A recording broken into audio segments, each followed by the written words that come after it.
কাচের ঘরে সাজানো রয়েছে ঐতিহ্যবাহী পোশাক, সঙ্গে রয়েছে নানা ধরনের পুরনো জিনিসপত্র। এমন চিত্রের দেখা মিলল যুক্তরাজ্যের লন্ডনের ব্রিটিশ মিউজিয়ামে। হাওয়াই আ কিংডম ক্রসিং ওশানস নামের এই আয়োজনে তুলে ধরা হয় হাওয়াই রাজতন্ত্র, সংস্কৃতি ও যুক্তরাজ্যের সঙ্গে 2 শতাব্দী আগের সম্পর্ক।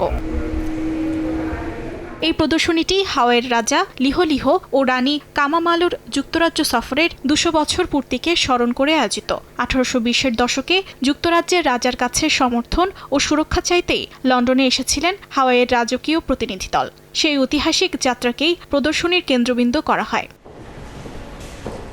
এখানে রাখা হয়েছে প্রায় 150টি নিদর্শন। এর মধ্যে রয়েছে পালকের তৈরি রাজকীয় পোশাক, আহুলা, পাথরের মূর্তি, অলংকার, অস্ত্র ও বোনা শিরস্ত্রাণ। কিউরেটর অ্যালিস ক্রিস্টোফ জানান, এই প্রদর্শনী সাজাতে সময় লেগেছে প্রায় 2 বছর, যেখানে ব্রিটিশ মিউজিয়ামের পাশাপাশি হাওয়াইয়ের বিভিন্ন কমিউনিটির সদস্যরাও যুক্ত ছিলেন।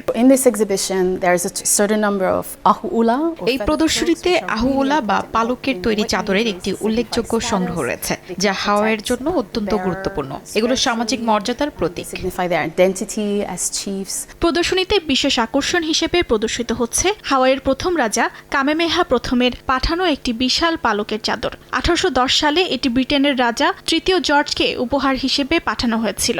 চাদরটি শুধু রাজকীয় মর্যাদার প্রতীক নয়, বরং আধ্যাত্মিক সুরক্ষা ও পরিচয়ের প্রতিফলন বলে জানায় সংশ্লিষ্ট কর্তৃপক্ষ। এই প্রদর্শনীটি চলবে মে মাসের 25 তারিখ পর্যন্ত। অর্চিতা শেহজিন, সময় সংবাদ।